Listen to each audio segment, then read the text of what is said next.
رسول اللہ صلی اللہ علیہ وسلم نے فرمایا نظر کا لگ جانا برحق ہے۔ اگر کوئی چیز تقدیر پر آگے بڑھ سکتی ہے تو وہ نظر ہے۔ جب بھی نظر کے علاج کے لیے غسل کے لیے کہا جائے تو غسل کر لو۔ حضرت عائشہ رضی اللہ تعالیٰ عنہا سے روایت ہے کہ رسول اللہ صلی اللہ علیہ وسلم ہمیں نظر لگنے کی تکلیف میں دم کرانے کا حکم دیتے تھے۔ حضرت انس رضی اللہ تعالیٰ عنہ سے روایت ہے رسول اللہ صلی اللہ علیہ وسلم نے بری نظر، بخار اور پہلو کے پھوڑے میں دم کرنے کی اجازت دی تھی۔ حضرت جابر بن عبداللہ رضی اللہ تعالیٰ عنہ سے روایت ہے کہ ہم میں سے ایک شخص کو بچھو نے ڈنک مارا۔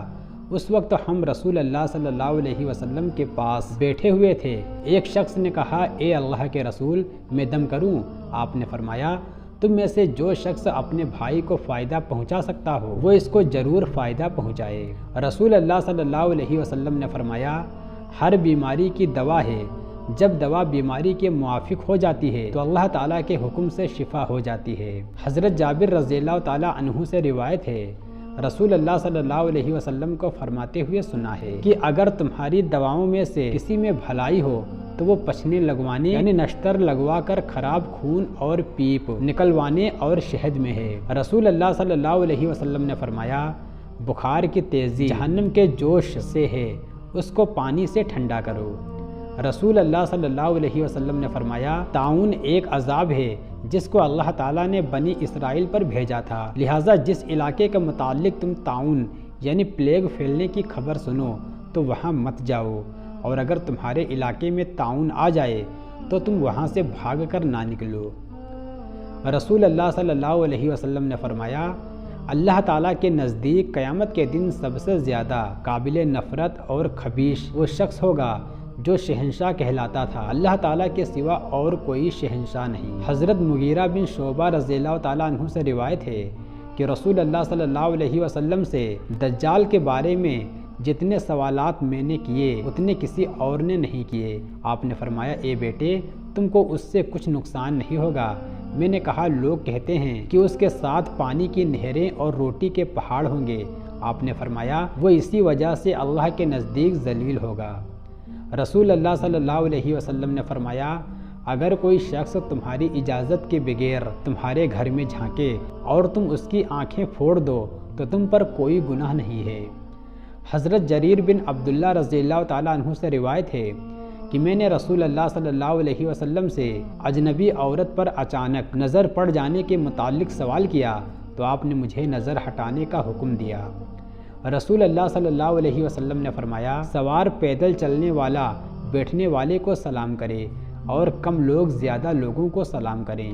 رسول اللہ صلی اللہ علیہ وسلم نے فرمایا یہودیوں اور عیسائیوں کو سلام کرنے میں پہل نہ کرو۔ رسول اللہ صلی اللہ علیہ وسلم نے فرمایا جب تم میں سے کوئی شخص کسی مجلس میں بیٹھا ہو اور پھر کسی کام سے چلا جائے اور اس کے بعد پھر اس مجلس کی طرف لوٹے تو وہ اس جگہ کا زیادہ حقدار ہے جہاں وہ پہلے بیٹھا ہوا تھا۔ رسول اللہ صلی اللہ علیہ وسلم نے فرمایا جب تم 3 آدمی ہو تو اپنے ایک ساتھی کو چھوڑ کر 2 آپس میں سرگوشی یعنی چپکے چپکے باتیں نہ کرو، کیونکہ یہ عمل اس تیسرے آدمی کو غمگین کر دے گا۔ رسول اللہ صلی اللہ علیہ وسلم نے فرمایا اللہ پاک فرماتا ہے کہ ان سے بڑھ کر کون ظالم ہوگا جو میری مخلوق کی طرح چیزیں بناتے ہیں یعنی تصویریں بناتے ہیں، تو ان کو چاہیے کہ ایک چیٹی ہی پیدا کر کے دکھا دیں یا گیہوں کا ایک دانہ یا جو ہی پیدا کر دیں۔ رسول اللہ صلی اللہ علیہ وسلم نے فرمایا گھنٹی شیطان کی بانسری ہے۔ حضرت جابر رضی اللہ تعالیٰ عنہ سے روایت ہے کہ رسول اللہ صلی اللہ علیہ وسلم نے چہروں پر مارنے اور چہرے کو داغنے سے منع فرمایا ہے۔ رسول اللہ صلی اللہ علیہ وسلم نے فرمایا راستوں میں بیٹھنے سے بچو۔ صحابہ اکرام نے عرض کیا اے اللہ کے رسول ہمیں اپنی مجلسوں میں بیٹھے بغیر کوئی چارہ نہیں، ہم یہاں بیٹھ کر بات چیت کرتے ہیں۔ تو آپ صلی اللہ علیہ وسلم نے فرمایا اگر تم راستے میں ضرور بیٹھنا چاہتے ہو تو راستے کا حق ادا کرو۔ صحابہ نے پوچھا کہ راستے کا کیا حق ہے؟ آپ نے فرمایا نگاہ نیچی رکھنا، تکلیف دینے والی چیزوں کو دور کرنا، سلام کا جواب دینا اور برائی سے روکنا۔ حضرت اسماء بنت ابو بکر رضی اللہ تعالیٰ عنہ سے روایت ہے کہ رسول اللہ صلی اللہ علیہ وسلم کی خدمت میں ایک عورت نے حاضر ہو کر عرض کیا اے اللہ کے رسول، میری لڑکی دلہن بنی ہے اور اس کو چیچک نکل آئی ہے جس کی وجہ سے اس کے بال جھڑ گئے ہیں، کیا میں اس کے بالوں کے ساتھ بال ملا کر پیوند کر دوں؟ آپ نے فرمایا بال جوڑنے اور بال جڑوانے والی عورت پر اللہ تعالیٰ نے لعنت فرمائی ہے۔